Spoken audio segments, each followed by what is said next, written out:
vamos a hablar durante este bloque de la reforma tributaria en relación a la ley 21.210, que viene a incluir nuevos regímenes tributarios y ejercer la opción de conformidad a la clasificación de pyme, propyme, en relación a los regímenes tributarios que existían con anterioridad a la ley. ¿Ya? ¿Cuáles son los cuerpos normativos que se modificaron a través de esta ley? Bueno, sobre el impuesto a la renta, particularmente en el artículo primero, los regímenes tributarios establecidos en la ley 20.780, del 29 de septiembre del año 2014, y la ley también 20.899 del 8 de febrero del 2016, que viene a simplificar el sistema de tributación a la renta y perfecciona otras disposiciones legales tributarias. Recordemos que los regímenes tributarios que se establecieron a propósito de la gran reforma tributaria que se establece el año 2014, vienen a ser subsanados por un montón o una serie en realidad de circulares del Servicio de Impuesto Interno, pero que en definitiva nuevamente 2 años después de la ley se simplifica el sistema de tributación porque ya venía presentando problemas precisamente en relación a los registros y sobre todo en relación al sistema FUT que viene a desaparecer con la nueva normativa. Bueno, ¿cuál es el objetivo de esto? Es precisamente realizar una simplificación en la operatoria de declaración y pago de los impuestos finales y el control también de sus bases imponibles por medio de los registros de renta empresariales, ¿ya? Porque antes de esto, al 2019, habían una serie de registros que dificultaban mucho a las empresas, sobre todo a las pequeñas y medianas empresas, a poder tener un registro o llevar un registro de contabilidad, ya sea simplificada o completa. De modo que las empresas, bajo esta nueva ley, recién podrán ser evaluadas cuando hayan determinado la renta del próximo año tributario 2021, que se declara el próximo año 2022.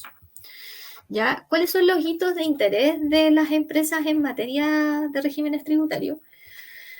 Bueno, se tiende a decir que antes de esto era un cambio que lo tenían que realizar cuando se legisla sobre la reforma tributaria, era un cambio que se tenía que ir de manera progresiva. Pero ahora se debe avisar al Servicio de Impuesto Interno si la empresa desea modificar su actual régimen tributario. Además, debe avisar al Servicio de Impuesto Interno si la empresa desea modificar el tipo de contabilidad conforme al régimen ProPyme, que desean optar por una contabilidad simplificada al tenor del artículo 68 de la Ley de Impuesto a la Renta. Y si no realizan este cambio, se va a entender de que su renta efectiva desde el ejercicio comercial 2020 va a ser a través de una contabilidad completa. Ahora, ¿qué pasa con el artículo 68 de la Ley de Impuesto a la Renta? Vino a incorporar a los contribuyentes del régimen ProPyme a las fundaciones y corporaciones para quedar facultados para llevar una contabilidad simplificada. Que esto es en la letra C y D del artículo 68 de la Ley de Impuesto a la Renta. ¿Ya?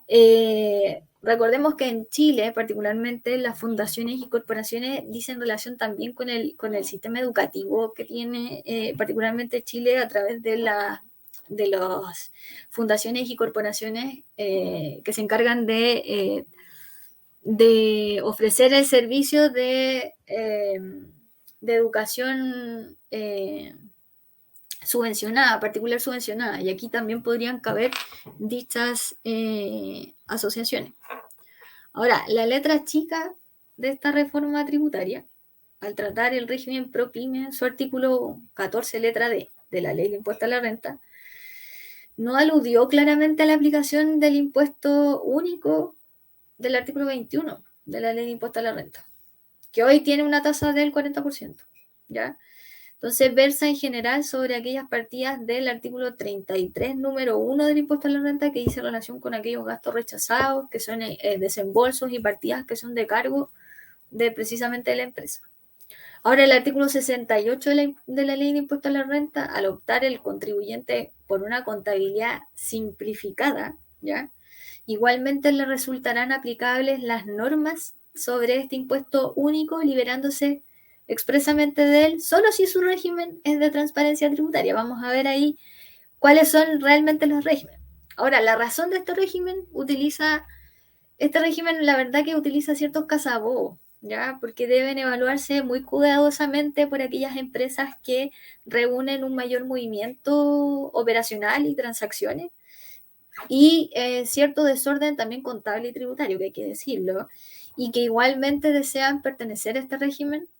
Al final llego a la conclusión que finalmente lo barato al final, en definitiva, podría llegar a costar caro en una empresa. Ahora, ¿cuáles son las críticas?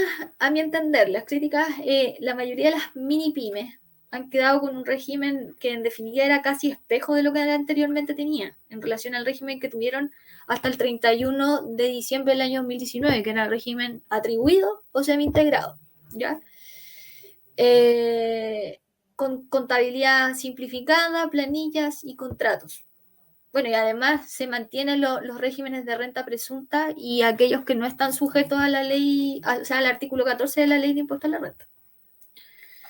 En relación al concepto pyme, también hay una doble interpretación, porque el carácter económico de pyme, en definitiva, va vinculado a empresas de menor tamaño, determinado según su volumen de ingresos anuales, ya sea por ventas y servicios y actividades propias del giro, ¿ya? Entonces, aquí ya podrían caber dos tipos de empresas frente a las normas de la ley de la renta, ya que podría ser de carácter tributario, ya sea la ProPyme y las que no tienen esta característica. Las ProPyme, que son aquellas del actual artículo 14, letra D del impuesto a la renta, cumpliendo ciertos requisitos que se establecen en la legislación, podrían ser a su vez ProPyme general o ProPyme de transparencia tributaria. Y en ese último grupo de empresas es donde se encuentran por el solo Ministerio de la Ley, o sea, de manera legal, aquellas del anterior régimen del 14 ter letra A, de la Ley de Impuesto a la Renta, que tuvo vigencia hasta el 31 de diciembre del 2019. Y las empresas que tributariamente no son ProPyme corresponden al grupo de empresas que se clasifican por parte de los otros regímenes, y en particular al actual artículo 14, letra A de la Ley de Impuesto a la Renta, por reunir un volumen de ingresos brutos anuales del giro cuyo promedio dentro de los 3 últimos ejercicios anteriores a aquel a que ingresan al régimen supera las 75.000 UF. Si el Servicio de Impuestos Internos lo denomina, finalmente denomina este sistema como general semi-integrado, ¿ya? En términos... es porque toda empresa que no cumpla con los requisitos tributarios para ser calificada como pyme, según la ley de impuesto a la renta, es simplemente del tipo no ProPyme. Y además incluye aquellas sin contabilidad completa, como por ejemplo podría ser un contribuyente sujeto al régimen de la renta presunta, ¿ya? Que es del artículo 14, letra B. O aquel sujeto a una contabilidad simplificada de planillas y contratos, o de aquellos que no están sujetos al actual artículo 14 de la Ley de Impuesto a la Renta, como lo son las corporaciones y fundaciones y empresas en que el Estado tenga la totalidad de la propiedad, entre otras. Entonces, en resumen, tenemos que la Ley de Modernización Tributaria establece regímenes tributarios a partir del 1 de enero del 2020 y crea los distintos regímenes tributarios, que crea el ProPyme general, el ProPyme transparente y el régimen general o semi-integrado. ¿Y cuáles son los que se mantienen derechamente? Son el de renta presunta y los contribuyentes no afectos al artículo 14 de la Ley de Impuesto a la Renta. ¿Para dónde debiésemos ir? Chile es un país eminentemente minero, pero esta condición no solamente se debe porque es el productor mundial de cobre y poseedor de más del 30% de las reservas mundiales, sino que a la existencia precisamente en el territorio nacional de otros productos mineros o otros recursos minerales no metálicos y no metálicos, ¿ya? Y sin perjuicio de ello, y a pesar de toda esta gran actividad minera que se concentra en nuestro país, lamentablemente no tenemos un sistema de tributación que grave a través de un royalty minero esta actividad extractiva. ¿Ya? ¿Y por qué lo digo así? Porque tenemos un impuesto precisamente por la producción de extracción de cobre que se realice, pero es muy pobre todavía esa legislación, ¿ya? A diferencia de otros países que incluso en Latinoamérica graban mucho más la extracción minera, ¿ya? Además de esto, tenemos que en el mundo hay una gran crisis climática, ¿ya? Y los procesos económicos también tienen que ir en relación con este relato coherente también de cómo se sustenta el desarrollo económico de un país, cómo logra ese país también realizar o tener sistemas de recaudación que privilegien, ¿ya? O beneficien a aquellas empresas que realmente integran o tratan de integrar economías circulares, por ejemplo, o precisamente ya cuando estamos hablando de la extracción minera propiamente tal, es innegable el daño ecológico y medioambiental que produce esta actividad, ¿ya? Y que al menos debiese ser compensado con parte de tributos que se logre recaudar para mitigar desde el Estado el daño ambiental. Actualmente, lamentablemente, la actividad minera se ingresa a un proyecto minero, por ejemplo, en un sistema que se llama el sistema de estudio de impacto ambiental, ¿ya? Porque en definitiva cuando estamos hablando de un proyecto que va a producir un impacto ambiental es porque eminentemente va a producir un daño al medio ambiente. Sin embargo, dicho proyecto minero recorre un largo recorrido y camino de tramitación ¿para qué? Para que efectivamente la empresa que va a presentar este proyecto, que va a causar un impacto ambiental en una determinada localidad, trate de tener ciertas medidas de mitigación para ese daño ambiental que está realizando. El problema de eso, ¿ya? Es que lamentablemente no tenemos una forma de coaccionar a la empresa para que realmente pueda realizar esas medidas de mitigación.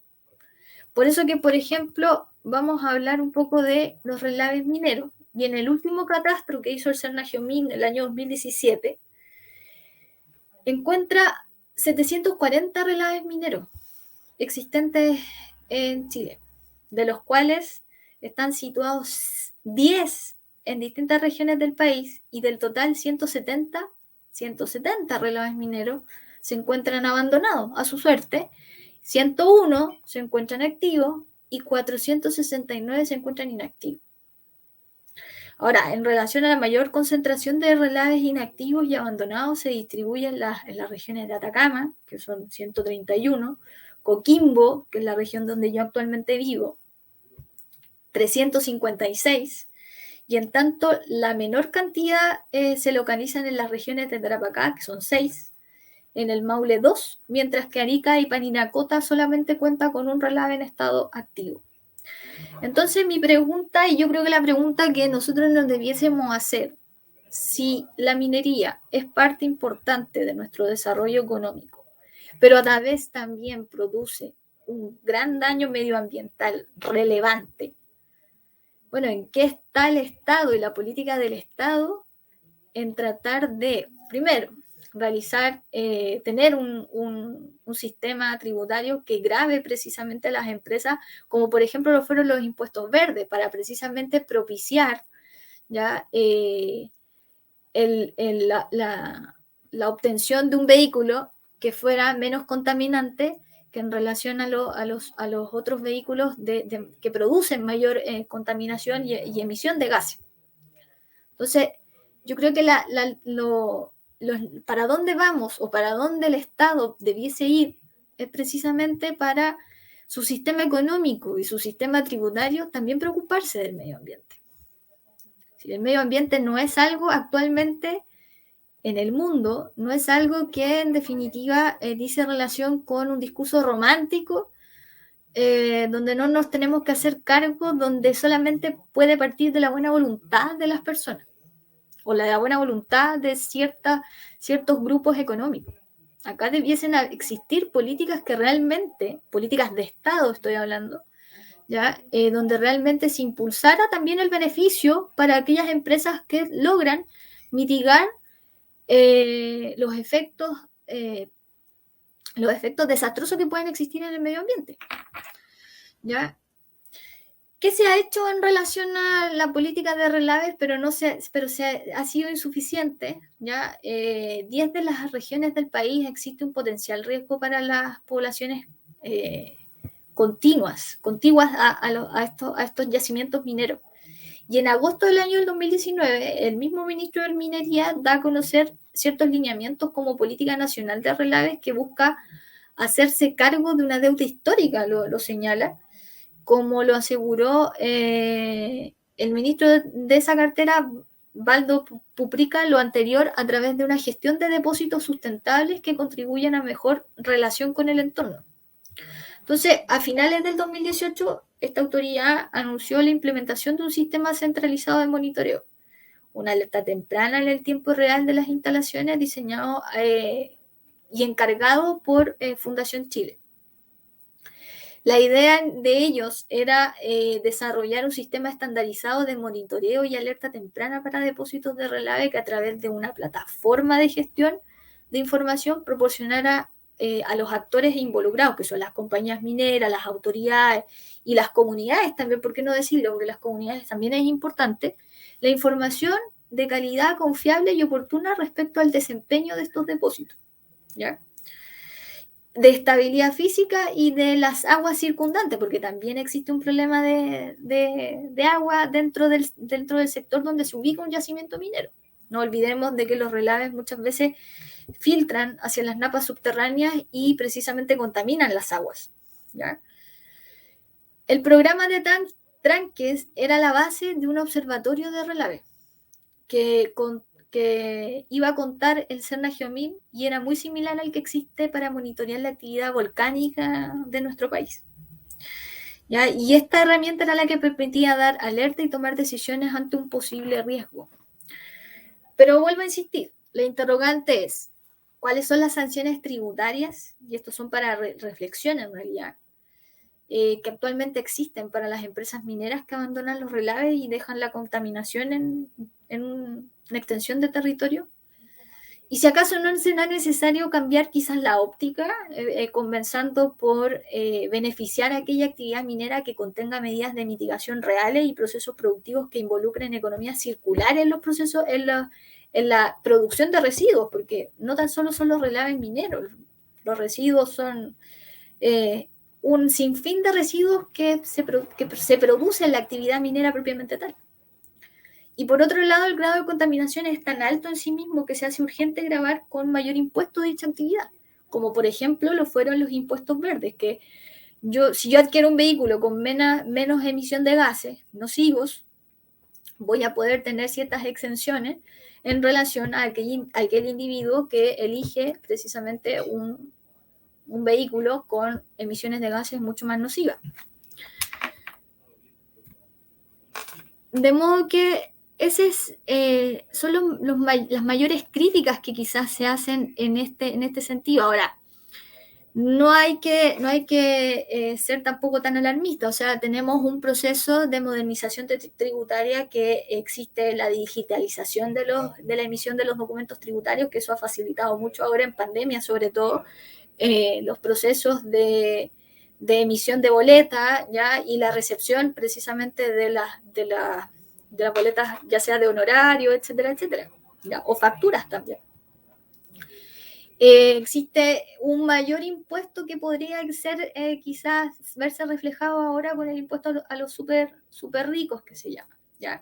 Porque el Ministerio de Hacienda en esta reforma fue que estimó que cerca del 60% de la recaudación que se lograra provendrá del 1% más rico del país, ¿ya?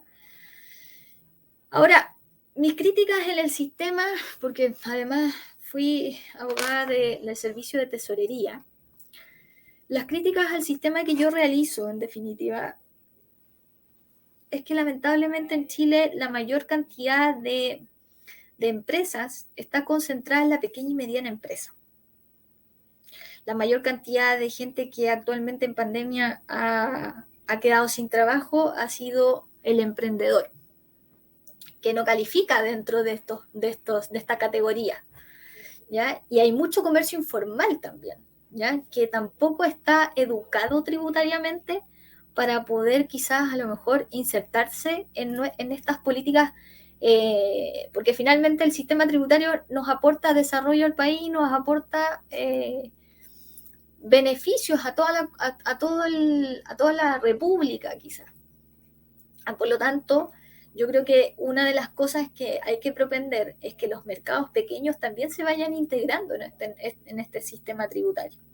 Y no tan solo dejar la responsabilidad a aquellas empresas que, claro, sí, hay que gravar a las grandes empresas, pero también hay que integrar a todos los mercados pequeños que dicen que todavía están informalizados por falta de educación financiera, por temor al servicio de impuesto interno, que hay un temor exacerbado al servicio de impuesto interno, por un lenguaje poco simple también que tiene el derecho tributario, ¿ya? Tiene un lenguaje muy complejo, bases de cálculo que la verdad que si no tienes un contador al lado, la verdad que se te hace muy difícil, ¿ya? Por lo tanto, el sistema tiene que ser mucho más amigable en ese sentido con los mercados más pequeños, para entrar realmente en un sistema de competición, ¿ya? En un sistema integrado de competencias de los nuevos mercados. Yo lo dejo con ese interrogante también, lo dejo con la interrogante también del cuidado del medio ambiente, ¿ya? Con que es una problemática que no debiese estar exenta ni los nuevos mercados, ni las economías circulares, y en definitiva también es una nueva forma de mirar quizás las economías, y que en definitiva tratáramos de que nuestro país, sobre todo Chile, ya realmente hubiera un desarrollo económico circular, donde aquel proceso productivo que en definitiva era lineal, ya actualmente, y que actualmente en parte es lineal, realmente se integrara con otros mercados quizás más pequeños para no producir tanta basura, por decirlo así, o tanta chatarra, que eso en definitiva es lo que produce los procesos de contaminación, ¿ya? Medioambiental. Yo creo que va por ahí las nuevas economías, y quizás a lo mejor eso es un desafío que tienen que tomar los nuevos mercados, y que debiese también ser parte del sistema y cómo se elabora el sistema de tributación en Chile.